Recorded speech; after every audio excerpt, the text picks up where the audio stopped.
سارے کھڑے ہو جاؤ. اور کہا بھائی یمن والے کھڑے رہو، باقی سارے بیٹھ جاؤ. تو یمن والے کھڑے، ہاں بھائی سارے یمن والے بیٹھ جاؤ، بنو عامر کھڑے رہو.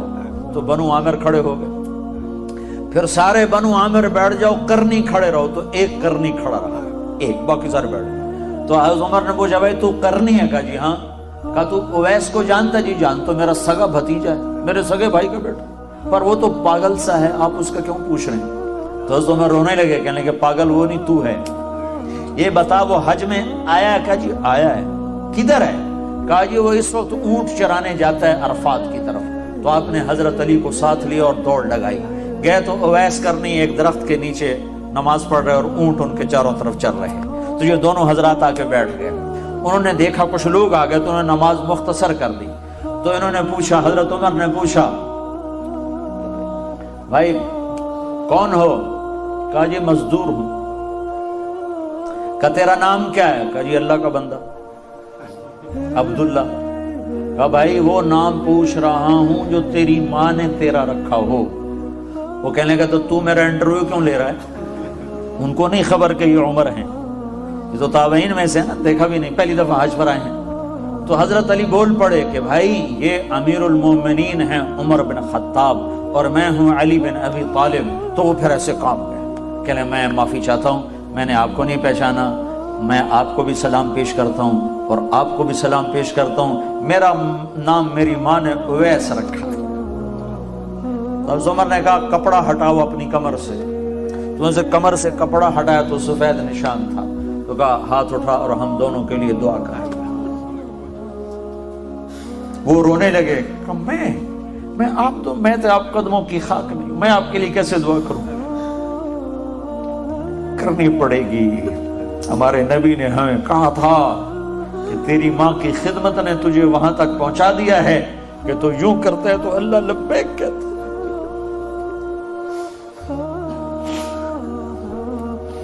صرف نماز روزے کا نام اسلام نہیں ہے،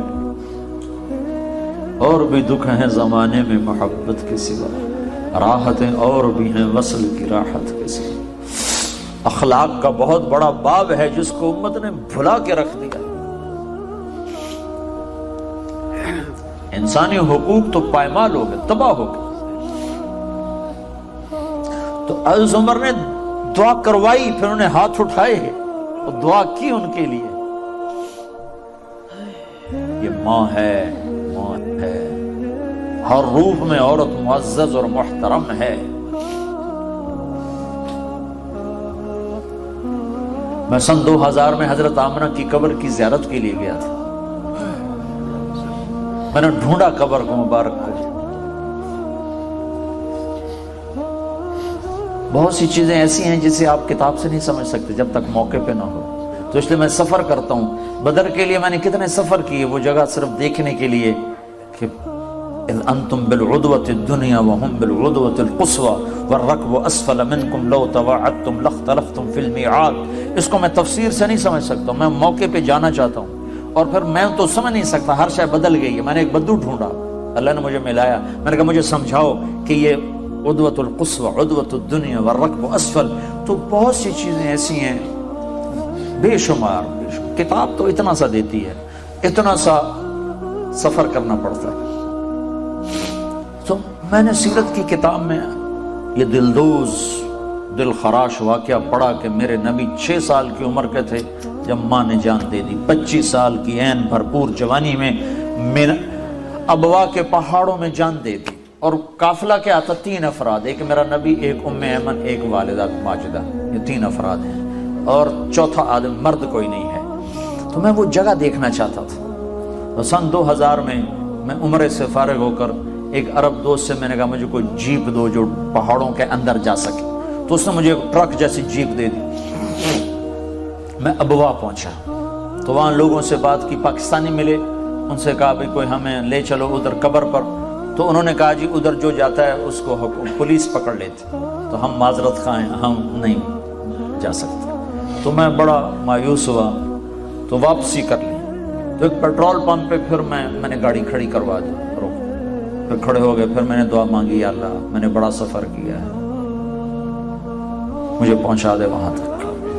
تو ایک گاڑی پیٹرول ڈلوانے آ کر پیٹرول پمپ پہ روکی. تو میں نے جیسے ڈوبتے کو تنکے کا سہارا، میں نے ایک ساتھی سے کہا اس سے بھلا پتہ کرو. تو وہ اس کے پاس جا کر کہتا ہے بھائی آپ کو حضرت آمنہ کی قبر معلوم ہے؟ کہا جی معلوم ہے. آپ ہمیں لے جا سکتے ہیں؟ کہا نہیں، ادھر پولیس پکڑتی ہے. آپ کہاں سے آئے ہیں؟ کہا جی ہم پاکستان سے آئے ہیں. اچھا تمہارا نام کیا ہے؟ کہا جی سلمان. یہ افضل. وہ میں گاڑی میں بیٹھا تھا. وہ اس کا کیا نام ہے؟ ابھی اللہ غیبی نظام چلا رہا ہے. کہنے لگا وہ اس کا نام طارق جمیل ہے. وہ کہا ایسے ہوا طارق جمیل وہ جس کی کیسٹیں چلتی ہیں یہ وہ ہے؟ ہاں یہ وہی ہے.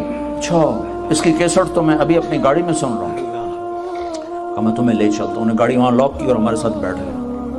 وہ 5 کلومیٹر ہم سڑک پہ چلے، پھر اندر اترے اور 5 کلومیٹر اندر 5-10 مجھے یاد نہیں ہے. ایک تو منزل کو پانے کی شوق میں راستوں کا خبر نہیں تھی، دوسرے راستے تھے ہی کوئی نہیں. پہاڑوں کے اندر ادھر ادھر ادھر ادھر پتھروں سے ٹکر، جھاڑیوں میں پھنسے، الجھتے الجھتے الجھتے ایک تھوڑی سی کھلی جگہ آئی. وہاں اس نے گاڑی روکی، پھر ہمیں لے کے پیدل چلا، پھر ایک پہاڑ پہ چڑھا. اس پہاڑ کے اوپر قدرتی ایک فرش بنا ہوا تھا، وہاں میرے نبی کی ماں سو رہی تھی. جنگل جنگل ویران سنسان. 1400 سال پہلے وہاں کیا حال ہوگا. 2000 سن میں وہاں حال ایسا تھا کہ میں دور دور تک انسان دیکھ رہا تھا، مجھے نظر کو نہیں آ رہا. پہاڑ کالے، سورج ڈوبنے کو تھا، تو ادھر افق پہ اندھیرا، ادھر پہاڑوں کی سیاہی، ادھر واقعہ سوگوار. میں نے بڑے بڑے سفر کے، میں بیت اللہ کے اندر 2 دفعہ داخل ہوا ہوں، لیکن میری وہ کیفیت نہیں بنی جو حضرت آمنہ کی قبر پہ میری ہے. ہائے ہائے ہائے، کاش تم دیکھو جا کے. تمہیں اوسلو کی وادیوں میں کیا خبر، تمہارے نبی نے کیا کیا دکھ دیکھے. 6 برس کا بچہ اور ماں نے بازی ہار دی.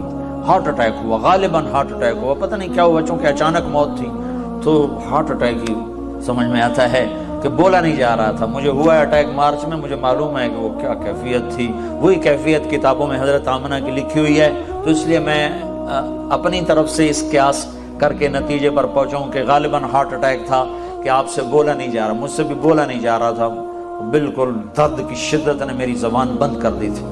تو وہ حضرت آمنہ پر درد کی شدت تھی، بولا نہیں جا رہا تھا. اور میرے نبی کہتے اماں اماں، آگے جواب نہیں آ رہا.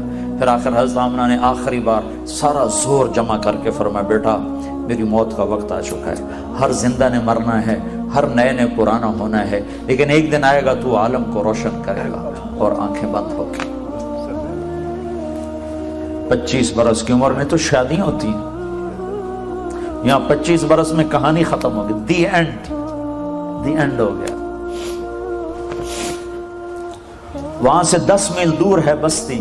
پتہ نہیں کس نے آ کے قبر بنائی، پتھر جمع کیے کھود کے، یا اوپر اللہ ہی جانتا ہے.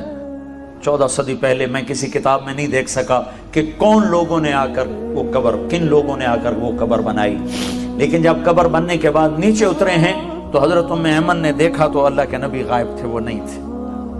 تو انہیں ادھر ادھر دیکھا، لوگوں کے اندر آپ نہیں ہیں. تو انہیں پیچھے مڑ کے دیکھا تو اوپر سے رونے کی آواز آ رہی تھی. تو ام ایمن پیچھے گئی ہیں تو اللہ کے نبی ماں کی قبر پر یوں لیٹے ہوئے تھے ایسے، اور قبر کو یوں جپھا مارا ہوا تھا ایسے. اور جب وہ قریب گئی ہیں تو سنا تو آپ کہہ رہے تھے میری ماں تجھے معلوم ہے نا تیرے سوا میرا کوئی نہ تھا. ہائے ہائے واہ یا رسول اللہ. باپ تو دیکھا ہی نہیں. 6 سال کی عمر میں ماں بھی اٹھ گئی. کہا ماں تجھے معلوم تھا نا تیرے سوا میرا کوئی نہ تھا، تو مجھے چھوڑ کے کیوں چلی؟ میں تیرے بغیر مکے نہیں جاؤں گا، میں تیرے ساتھ جاؤں گا. یہ ماں سے باتیں ہو رہی اور نہیں پتا کہ یہاں بس مک گئی گل کہانی. تو میں ایمن نے پکڑا کہا میرے بیٹے اٹھو. کہا نہیں ماں، یہ بھی ماں ہے، انہوں نے بھی دودھ پلایا. میرے نبی کو 8 عورتوں نے دودھ پلایا ہے، ان میں ایک ام ایمن بھی ہے. تو کہا نہیں اماں مجھے چھوڑ دو، میں اپنی ماں کے بغیر نہیں جاؤں گا. زبردستی کھینچا ہے. لیکن میں نے یہ قصہ ہزاروں دفعہ سنایا ہے، ہزاروں دفعہ، اور میں ہر دفعہ روتا ہوں. ورنہ آدمی 2-4 دفعہ سنا کے آنسو خشک ہو جاتے ہیں، لیکن میرے ہر دفعہ آنسو تازہ ہو جاتے ہیں کہ میں نے پڑھا نہیں، میں نے وہ جگہ دیکھی ہے، میں نے سفر کیا، میں اس کی وحشت سمجھتا ہوں کہ وہ کیا دکھ بھری گھاٹی تھی جو وہاں میرے نبی پر آئی.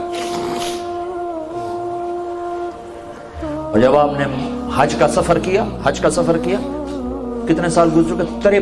56 سال گزر چکے ہیں۔ 56 سال کے بعد آپ نے حج کا سفر کیا ہے، تقریباً 57 سال، 63 سال کی عمر میں حج ہو رہا ہے، حج کے بعد انتقال ہو رہا ہے، 6 برس کی عمر تھی، 57 سال گزر چکے ہیں، اور آپ نے ابوا کے راستے سے مدینے سے مکے کا سفر کیا، اور جب ماں کی قبر کے پاس پہنچے تو خیمے لگنے تھے ابوا کے آگے جا کر وادی میں، شہر میں، لیکن آپ نے ابوا کی بجائے ماں کی قبر پر کہا ادھر ہی خیمے لگا دو۔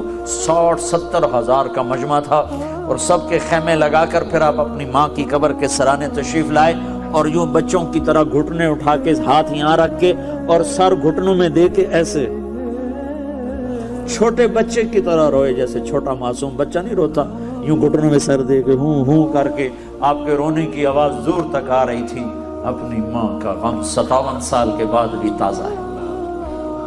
وہ فریب خورد شاہی جو پلا ہو کر گسوں میں، اسے کیا خبر کہ کیا ہے رہ و رسم شاہ بازی، جو اوصلوں میں پلا ہو اسے کیا خبر دین کیا ہے، ماں کیا ہے، باپ کیا ہے، محبت کیا ہے۔ تو میں آپ بھائیوں کے سامنے ہاتھ جوڑتا ہوں، توبہ کرو، اللہ کی طرف رجوع کرو۔ کتنے ہمارے ملک پہ فتنے آ رہے ہیں، کبھی حکمرانوں کے فتنے، کبھی آپس کے فتنے، کبھی آسمان کے فتنے، دروازے کھلے ہوئے ہیں۔ یہ توبہ ہی ایک حل ہے جس سے یہ دروازے بند ہو سکتے ہیں۔ اگر اللہ دروازے بند نہ کرے تو ہم نہیں بند کروا سکتے، اور وہ اس وقت اس کی پکڑ کے فیصلے واپس ہوتے ہیں جب لوگ توبہ کرتے ہیں اجتماعی طور پر۔ تو ہم سب کو ضرورت ہے کہ ہم توبہ کریں۔ نیت کرتے ہو توبہ کی؟ کہو یا اللہ میری توبہ، پھر کہو یا اللہ میری توبہ، پھر کہو یا اللہ میری توبہ۔ میں 3 دفعہ اس لیے کہلواتا ہوں کہ آخری دفعہ اللہ کرے آپ کے دل سے نکلے، آپ کا اندر بولے یا اللہ میری توبہ۔ اس کو لے کر ساری دنیا میں پھرو، اس کے لیے وقت لگاؤ، اس کے لیے دنیا میں پھرو گے تو اللہ تعالیٰ آپ کا پھرنا آپ کی اپنی ہدایت کا ذریعہ بھی بنائے گا، اور آپ کے ذریعے سے سارے عالم کی ہدایت کا بھی اللہ تعالیٰ فیصلے فرمائے گا۔ رمضان کا مہینہ آ رہا ہے، تراویح کا اہتمام کرو، قرآن شوق سے سنو، اور رمضان کے روزے اگرچہ آپ کا روزہ لمبا ہے تو آپ کا اجر بھی اس کے برابر ہے۔ جتنی مشقت آپ اٹھائیں گے اتنا بڑا اجر آپ اللہ تعالیٰ سے پانے والے بنیں گے۔ جتنا اللہ کو راضی کرنے کے لیے کوئی تکلیف اٹھاتا ہے اتنا اللہ سے وہ لینے والا بن جاتا ہے۔ رمضان میں اللہ نے فیصلہ کیا تھا بدر کا بھی اور فتح مکہ کا بھی، تو سحری اور افطاری کے وقت میں دعائیں قبول ہوتی ہیں۔ سحری کے وقت ہم کھانے میں لگے ہوتے ہیں، افطاری کے وقت افطاری میں ہوتے ہیں، یہ دونوں وقت اللہ نے دعا کی قبولیت کے رکھے ہیں۔ ویسے تو رمضان کے سارے اوقات، سارے ایام، دن رات قبولیت کے ہیں، لیکن خاص طور پر 2 وقت انتہائی قبولیت کے ہیں، ایک سحری کا وقت اور ایک افطاری کا وقت۔ تو 5 منٹ اللہ سے دعا کر لیا کرو، سحری میں بھی 2 نفل پڑھ کے اللہ سے دعا کر لیا کرو، مانگ لیا کرو۔ 5 منٹ مانگو، 10 منٹ افطاری میں مانگو، اور سارے عالم کے لیے، اپنے لیے، انسانیت کے لیے ہدایت مانگو، دلوں کا بدلنا مانگو، دنیا بھی مانگو، آخرت بھی مانگو، یہ جہان بھی مانگو، وہ جہان بھی مانگو۔ تو سارے بھائی اس کی نیت کرتے ہو نا؟ جب چھٹیاں ہوں تو 4 مہینے تبلیغ میں پھرو، 40 دن کے لیے یہاں اندرون ملک پھرو، 4 مہینے کے لیے ہندوستان والے ہندوستان جاؤ، پاکستان والے پاکستان جاؤ، اور یہاں مقامی طور پر ہر ویکینڈ 3 دن کے لیے اللہ کے راستے میں پھرو۔ کہ یہ پھرنا تربیت کا ایک پہلو ہے، اس کے بغیر تربیت نہیں ہوتی، اس کے بغیر سیکھنے کے مرحلے سے انسان نہیں گزرتا۔ سیکھو گے تو اللہ تمہیں سکھائے گا، سیکھو گے تو اللہ تمہارے لیے راستے کھولے گا، سیکھنے کی نیت کرو گے تو اللہ تمہیں وہاں سے علم دے گا جہاں سے تمہارا وہم و گمان بھی نہیں ہے۔ اور مجھے لگتا ہے کہ سارے عالم کی ہدایت کے فیصلے اللہ تعالیٰ نے قریب کر دیے ہیں، کہ یہ ملک جہاں اللہ کا نام کوئی نہیں تھا، اللہ نے آپ لوگوں کو دنیا کمانے کے لیے بھیجا، اپنے ملکوں میں فقر پیدا کیا، اسلامی ملکوں میں فقر اور ظلم 2 چیزیں ہوئیں، تو لوگ پریشان حال ہو کر اپنے ملکوں سے نکلے رزق کی تلاش میں، کوئی امریکہ گیا، کوئی افریقہ گیا، کوئی یورپ گیا، کوئی اوسلو میں آیا، کوئی ڈنمارک میں چلا گیا، کوئی اٹلی میں چلا گیا، کوئی اسپین میں چلا گیا، کوئی انڈونیشیا میں چلا گیا، کوئی کہیں چلا گیا۔ اب یہ آپ لوگ ساری دنیا میں پھیلے ہو، اسلامی غیر اسلامی ملکوں میں۔ میں ادھر آلٹا میں گیا تو وہاں ماشاءاللہ اتنی جتنا یہ آپ کا پلر ہے اس سے ادھر اور یہاں سے لے کر وہاں تک اتنی لمبی مسجد، کوئی 100 آدمیوں کے نماز کی گنجائش کی مسجد آلٹا میں بنی ہوئی ہے۔ اس سے اگلا شہر جہاں وہ آخری وہ اس کا جو نارتھ کیپ بنا ہوا ہے اس میں چھوٹا سا شہر ہے، وہاں گیا تو وہاں بھی مجھے صومالین ملے اللہ کے فضل سے، ان کا ہم 15 کے قریب مسلمان یہاں موجود ہیں، اور نمازیں زندہ ہیں، ذکر زندہ ہے، تلاوت زندہ ہے۔ تو یہ کھمبوں کی طرح اللہ نے آپ کو پوری دنیا میں گاڑ دیا ہے۔ پیچھے تبلیغ کا کام وائرنگ کرتا جا رہا ہے، اور یہ وائرنگ ہو رہی ہے، وائرنگ ہو رہی۔ جس دن یہ وائرنگ مکمل ہوگی، اللہ کا بٹن دبانا اور ہدایت کا آنا کوئی بڑا کام نہیں ہے۔ کوئی ہم سے کہے کہ ہدایت لاؤ تو یہ تو نبی نہیں لا سکتے، طارق جمیل کیا لائے گا؟ ہم یہ کہہ رہے ہیں اللہ ہدایت دے گا۔ اللہ جب ہوا چلائے گا تو پھر ایسے چلے گی کہ جیسے موسم بدلتے ہیں ایسی دلوں کی دنیا بدلتی چلی جائے گی، اور ہدایت کی ہوا چلتی چلی جائے گی، اور دل بدلتے چلے جائیں گے۔ آپس میں الفت و محبت سے رہنا سیکھو، درگزر کرنا سیکھو، تو انشاءاللہ اس کی سارے بھائی نیت کرتے ہو نا؟ درود شریف پڑھو۔ اللہم لک الحمد کما انت اہلہ، وصلی علی سیدنا و مولانا محمد کما انت اہلہ، وافعل بنا ما انت اہلہ، انک اہل التقوی و اہل المغفرہ۔ ربنا آتنا فی الدنیا حسنہ وفی الآخرۃ حسنۃ وقنا عذاب النار۔ یا اللہ ہم تیرے ضعیف کمزور بندے ہیں، اور یا اللہ ہم تیرے دربار میں توبہ کی ہے، تو ہماری توبہ قبول فرما لے۔ یا اللہ ہمیں اپنے سے دور نہ فرما، ہمیں دھکا نہ دے۔ یا اللہ تو ہمارا آخری سہارا ہے، تو نے بھی ہمیں دھتکار دیا، ٹھکرا دیا، تو ہمارے لیے کوئی جائے پناہ نہیں ہے۔ میرے آقا، ماں باپ ہی بچے کو دھکا دے دیں تو اس کے لیے کوئی آسرا نہیں رہ جاتا، تو ہماری آخری پناہ گاہ ہے۔ ہم تیرے قدموں میں پڑھتے ہیں، تیرے دربار میں تیرا سایہ چاہتے ہیں۔ تیرے محبوب کی امت بڑی دکھی ہے، کہیں تیری طرف سے عذاب اور آفتیں ہیں، کہیں دشمنوں کے ہاتھوں سے دوری دھار کے خنجر ہیں۔ ایسا مشکل وقت یا اللہ کبھی تیرے محبوب کی امت پر نہیں آیا۔ ایک چور کا ہاتھ کٹا تھا، اور تیرا نبی بیٹھ کے آنسو بہانے لگ گیا تھا۔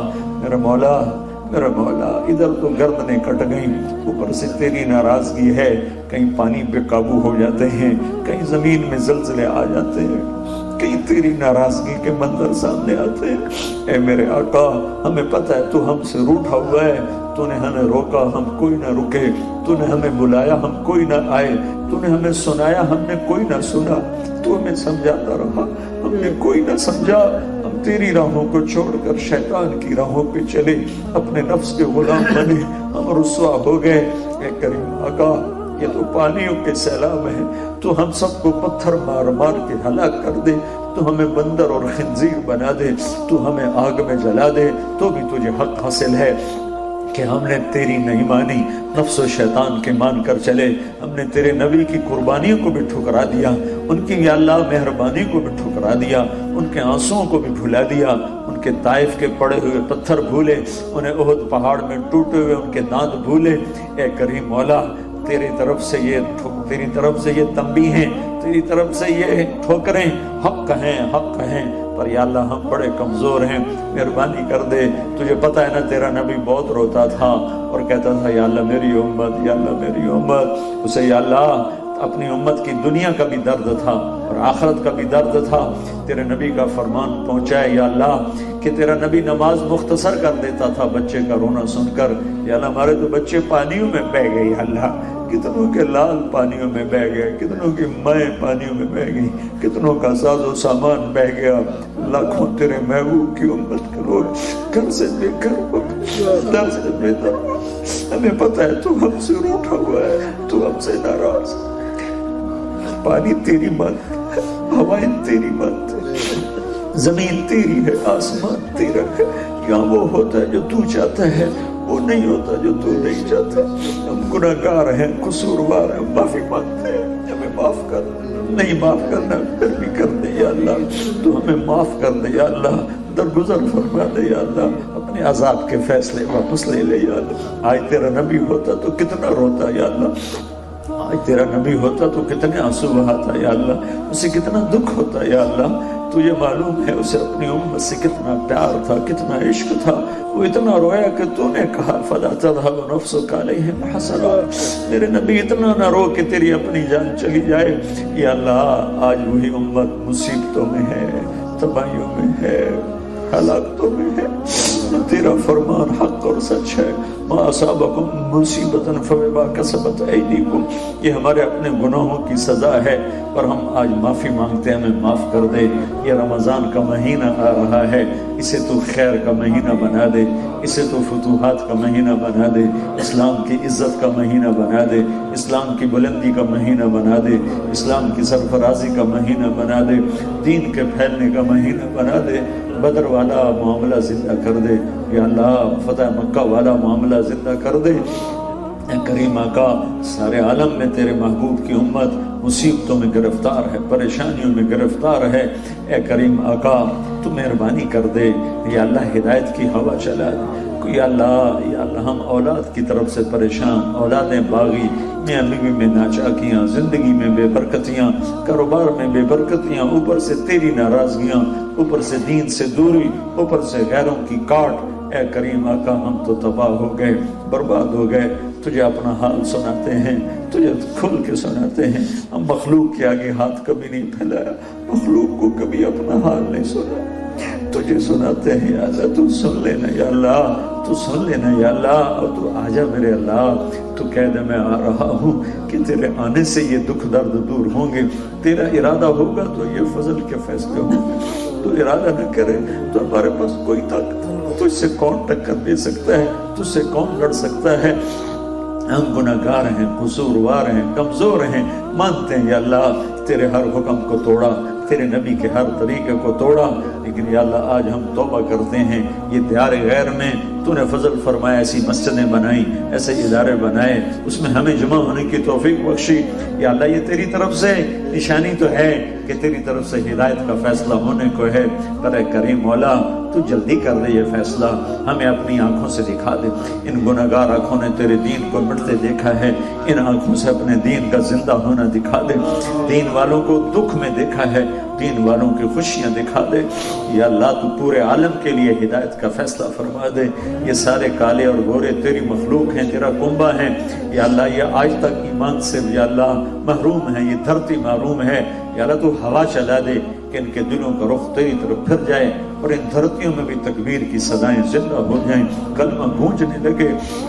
ہر نوجوان کو چلتا پھرتا محمدی بنا دے، ہر عورت کو چلتی پھرتی اپنے اماں خدیجہ کا نمونہ بنا دے. ہماری عورتوں کو حضرت خدیجہ کا طریقہ دے، حضرت فاطمہ، حضرت بی بی عائشہ کا طریقہ دے. ہمیں اپنے محبوب کی زندگی عطا فرما، ہمیں چلتے پھرتے محمدی بنا دے. ہماری آپس کی نفرتیں مٹا دے، عداوتیں مٹا دے، رنجشیں مٹا دے. یا اللہ ہماری دنیا بھی بابرکت کر دے، ہماری آخرت بھی بابرکت کر دے. جو ہم میں ایمان پہ چلے گئے ان کے درجے بلند فرما. جب ہم جانے لگے تو ہمیں دھتکار نہ دینا، یہ کلمہ ہم سے واپس نہ لے لینا. یہ ہماری ذاتی وراثت نہیں، تو نے اپنے فضل سے عطا فرمایا ہے. تو چاہے تو زندگی میں واپس لے لے اور چاہے تو مرتے ہوئے واپس لے. ہمارا کوئی زور نہیں، ہمارا کوئی بس نہیں. بڑے بڑے لوگ مرتے ہوئے کلمہ نہ پڑھ سکے. اے کریم آقا جب ہمارے جانے کا وقت ہے تو اسی شہادت کے کلمے پر ہمارا اختتام ہو، اسی پر ہمارا خاتمہ ہو کہ ہم پوری دنیا کو تیری توحید رسالت، تیرے حبیب کی رسالت پر، تیری توحید پر گواہ بنا کے جا رہے ہوں. ہمیں ایسی پاکیزہ موت عطا فرما. قبر کو ہمارے لیے جنت کا باغ بنا. اس کے اندھیروں سے بڑا ڈر لگتا ہے، اسے یاد کر اس کی وحشتوں سے بڑی گھبراہٹ ہوتی ہے. زیر زمین جانے سے بڑا خوف آتا ہے. یا اللہ پر جس کے لیے تو جنت کا باغ بنا دے، اس کے لیے تو قبر بہترین محل بن جاتا ہے. تو ہماری قبروں کو جنت کا باغ بنا دے. اور یا اللہ جب حشر کے میدان میں تو آئے گا، تیری جنت آئے گی، تیری دوزخ آئے گی، اچھے بھی آئیں گے، برے بھی آئیں گے، تیرے فرشتے بھی آئیں گے. پھر تو ایک اعلان کرے گا، وَامْتَازُ الْيَوْمَ أَيُّهَا الْمُجْرِمُونَ، آج مجرموں کو الگ کر دیا جائے.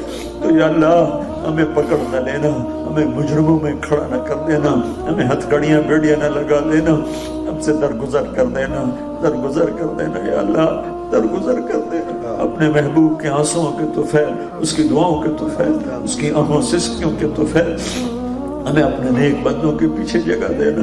ہمیں آخرت کی پکڑ سے بچا، محشر کے دن کی سختی گرمی سے بچا، جہنم کی آگ سے بچا، پل صراط کی تنگی سے بچا، اس کو روشن شاہراہ بنا دے، اپنے حبیب کا جنت میں ساتھ عطا فرما۔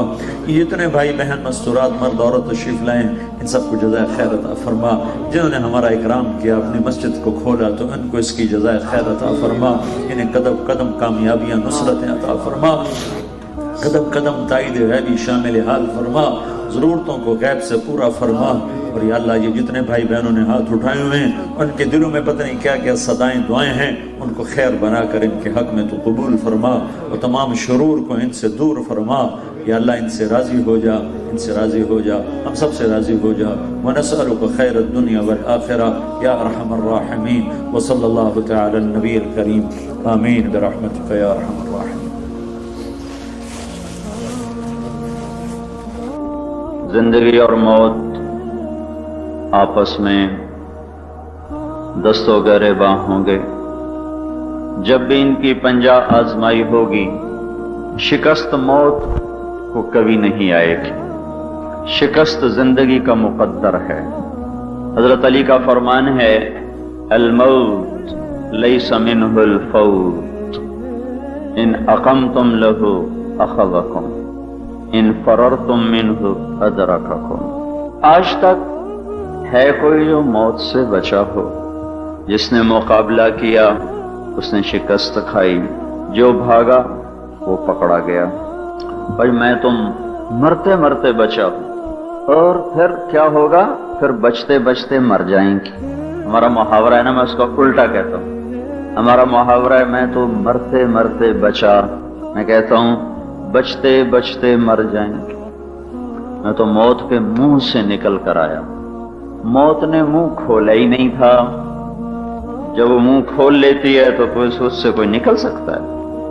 لکم ولکم میعاد یوم لا تستأخرون عنہ ساعتا ولا تستقدمون، ان اجل اللہ اذا جاء لا یؤخر لو کنتم تعلمون، فلولا اذا بلغت الحلقوم وانتم حینئذ تنظرون، ونحن اقرب الیہ منکم ولکن لا تبصرون، فلولا ان کنتم غیر مدینین ترجعونها ان کنتم صادقین۔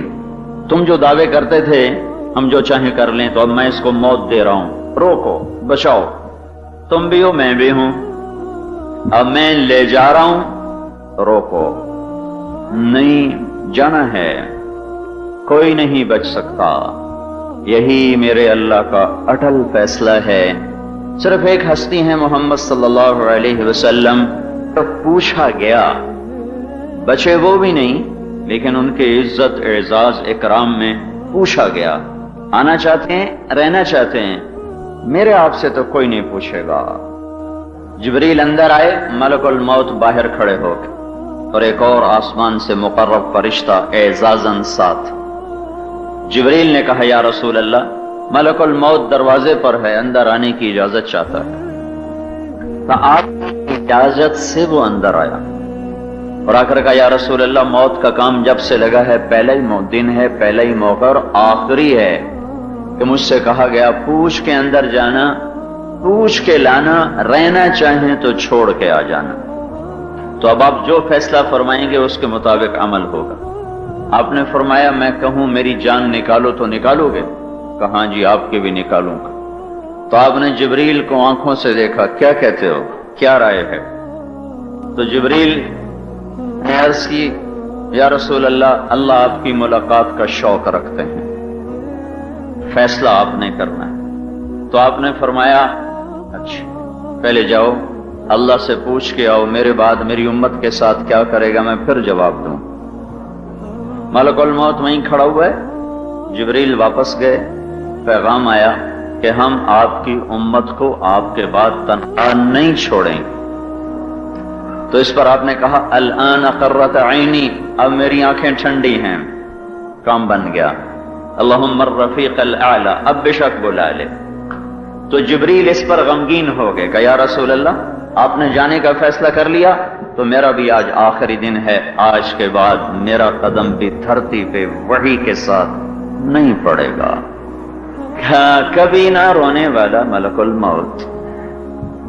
تو چند لمحات تھے، چند لمحات، اس میں آپ نے پورا دین بیان کر دیا 2 لفظوں میں، الصلاۃ، میری امت نماز نہ چھوڑنا. 95% لوگ نماز چھوڑ گئے. الصلاۃ